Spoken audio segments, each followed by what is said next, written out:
Edmonton. Put your hand up to the knee. Way over here at the back. Let me get over there. See your hand.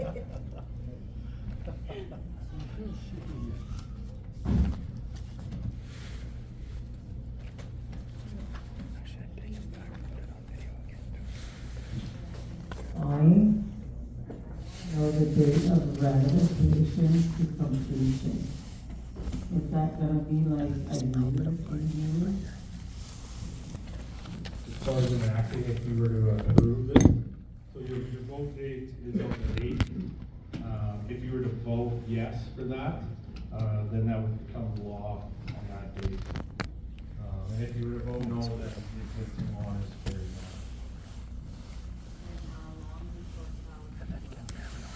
I can't speak to council clause, there's other individuals that can answer that.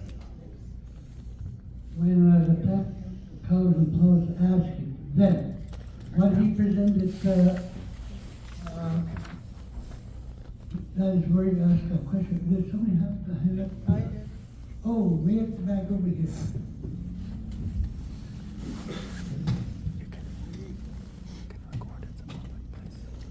Thank you, Jerry. I have a couple of questions for you. Those are quite a few amendments to our act. Hello? Yeah, those are quite a few amendments to our election act. And so, who made these amendments? Who made them? Well, I would assume your leadership would have approved them all, yes. So the leadership made these amendments, they approved them, and now they're introducing to the people without even consulting us about these changes? I can't speak to what your leadership is. Okay, I understand. So you talked about making changes to our election act. First one that kind of stuck out into my mind was you quoted that when changing the number of people who would pass the number of people who elect to make changes, and you quoted the election act, and you're kind of going back and forth from our constitution to our legislation, and you're bouncing back and forth here. So I'm assuming you know our legislation pretty well. You're representing the band, and you're also representing us by the way, we pay for you to stand up there and speak to us. So I'm assuming that you know that our Constitution is paramount. You know that? Yeah, it says that in your Yes, it does. Constitution, yeah. It says that in our Constitution. So our Constitution is paramount over any other legislation, meaning the Election Act itself. And within our Constitution, all of these proposed amendments are in direct violation of our Constitution, including the number of people who are required to pass these changes. In our Constitution, under section 12.01 and section 8.03, you'll see that it says that our Constitution is paramount, and you'll also see, not in your amendments, in our legislation that we're using today. That's what I'm looking at, yeah. You will see that in order to pass these amendments, you need 50% of plus one of the actual membership. So I just want to make this clear, like, just making these changes today, it goes against our laws to self-govern ourselves. Now, I'm not trying to come here and make people upset, but there have been a lot of things that have happened within our community that we aren't even aware of. And so the amendments that you're proposing today, they're so wrong, including the last amendment that you mentioned there, where you're going to ask that the people who are making the application for appeals to cover the costs of the appeal, and that online voting should take place? What about the people who are so poor but want to speak out? What about our poor people who have a voice in something? Their voices should be recognized. How are they going to afford to make an appeal as it is? It's very expensive. People need to be able to speak out. Our people need to be a part of changing our legislation. Our people need to be empowered to make the changes that are required. And there are changes that need to be made. But it needs to be made by the people, including our urban people. Our urban people are left in the dark. So those are my concerns, and I don't know what you're going to say about that, but this is all a direct violation of our right to self-govern ourselves. Thank you. Thank you very much for your comment. I think there's a bit of a misconception that I'm up here presenting these and that I've done these. We were hired to conduct this. We're not the ones that are proposing these to you. We're just hired help for this, right? So, Just said you were. Very valid points. I think you could probably raise to the leadership, right? If I may,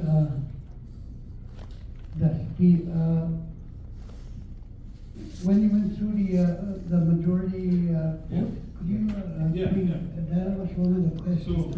So the two points I'll point out here is, so you're right, the referendum process at section 8.06 does outline referendum procedure, and the threshold to amend your constitution is a majority of a majority. But both sections 8.05 of your constitution, as well as your amending provision in your election act, state that it's a majority of the electors who cast their vote. So I would have to respectfully disagree with the interpretation of that. In other words, that's what we term as a simple majority, am I right? That's correct, yeah. As to the question of band membership input, I was there when an information session like this happened at I South wasn't Inn, invited, Jerry. and also at Edmonton Inn. They did happen. That's where it originally started from. Back then. I haven't seen any copies of those notices. I would have liked to have been present at those meetings, and I'm sure other band members would have. Oh yeah, there was Nothing people on that record. were okay, over here. I hope you agree.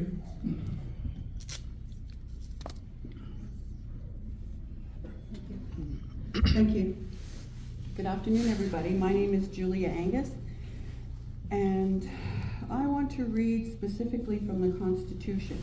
Yes, what they're saying, 8.06 is in our Constitution on how a referendum should be read, but also it says the Thunderchild Constitution is law, and you can't change our Election Act without changing our Constitution, because all of our legislation has to follow our Constitution, which is our supreme law. That's what makes us autonomous. We're trying to be sovereign. We're trying to run our own business. We're trying to, thrive and on our own. And in these 8.01, it speaks to our laws, it speaks to our rule of law, it speaks to the Constitution being paramount, the limitation of powers for the appeal tribunal, the citizens, and the chief and council. And it also speaks to our legislative powers. So maybe this information should have been included with your 8.06 in what you're trying to change in our Election Act to the people, because then they would understand that there's changes to the Election Act, that yes, I agree, there are changes that need to be made, but this isn't the correct process to do it. And so when I walked in, you mentioned that you were working on the wording. Okay, so if you change the wording on this, are we gonna have another vote for it? If you were to make some amendments to the draft, 100%, you have to have that informed. Okay, so we'd have to do this whole process again. Yeah. Okay, so why are we going through this process if in your opinion, you told us that we have to make changes, it has to be tweaked? I'm not sure I said that. You said that we're still working on the wording.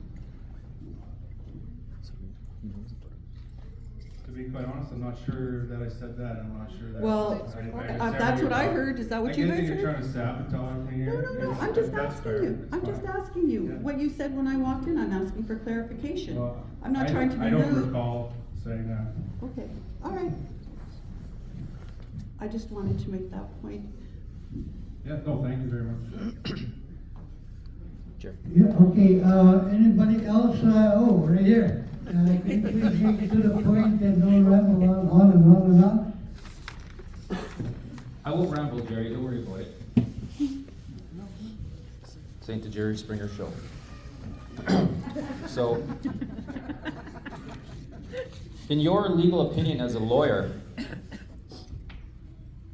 in your legal opinion, is this a legal voting procedure to accept an electronic vote without amending the acts of Thunderchild, being the Election Act and the Constitution of Thunderchild First Nation? Because you know these aren't valid, they weren't amended, but yet you're enticing, you're presenting on behalf of the band of, sorry, I take that back, on behalf of Chief and Council, these amendments. You've actually enforced the electronic ballot in that you're accepting ballots and that there's already been voting without amending these acts. As a lawyer, you've had a lot of education and you should have picked up on that. How do you enforce something that hasn't been amended legally? I have 2 questions. Go ahead. Yeah, I'm not the referendum officer. I have no idea about your process and your procedure. I'm here to inform you about what the amendments are in the draft, and that's the scope of my involvement. Okay, but you just said you were involved. You were talking to the Chief of Council about amending it.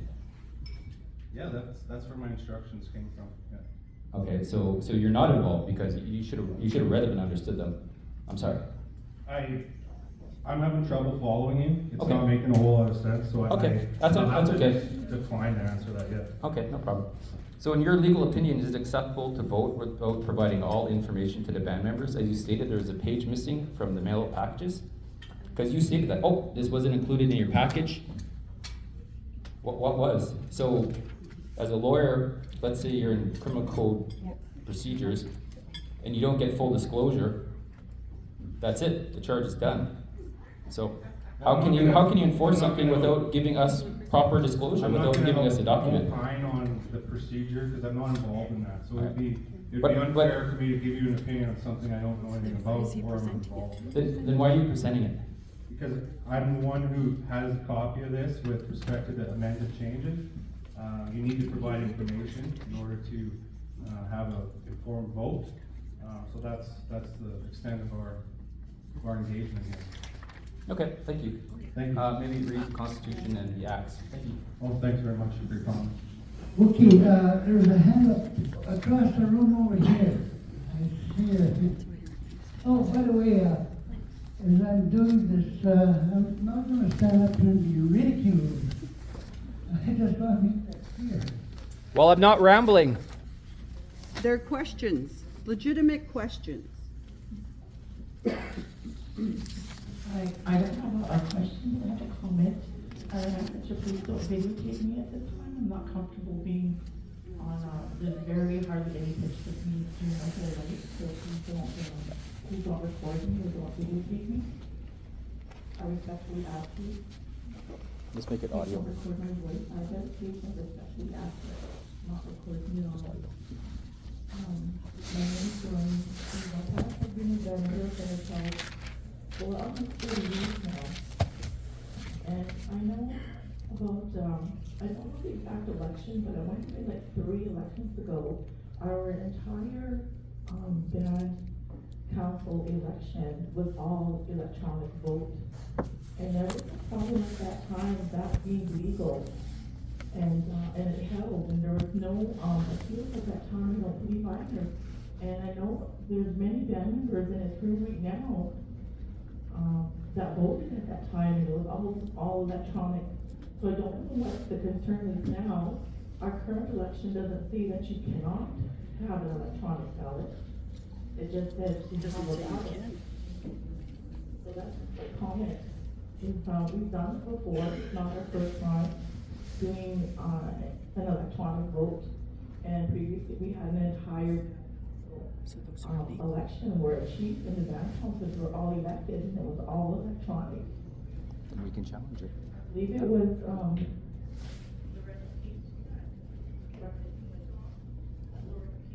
at that time.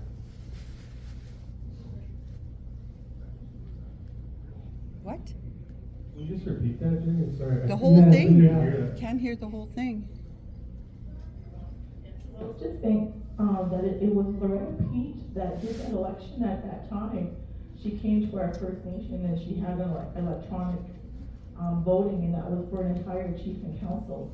And that was held up legal, and there was no question at that time. And I don't believe that it says in our election act that we cannot have electronic ballots. It just says to have ballots. It wasn't electronic ballots, it was the counting that was done electronically. Yeah, so we. And there was an appeal we on those put our elections. check marks on the paper, so we voted electronically, like on the paper, and everything was counted. No, that's not how it went. Yeah, and it was Loretta Pete, No. and that Was it fully online? legal in writing at that time, a couple of elections ago. Somebody did appeal that. Okay, It was appealed. hello? You would want. There, did you have a question? Okay. Okay, we're gonna move on, matrimonialhood. Do you have any closing comments, Mr. Hutchinson? No, I just want to thank everybody for listening and thanks for the questions too. I mean, those are an important part of lawmaking, ensuring that you understand and you ask those tough questions. So I do appreciate that, and I will maybe see some of you again tomorrow. Thank you. Okay, thank you so much, Mr. Ewan. Am I pronouncing your name correctly?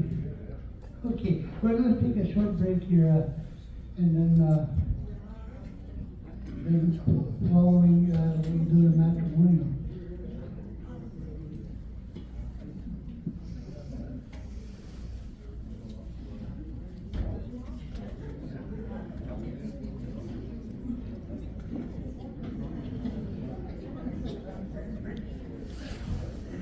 Bernice, can you,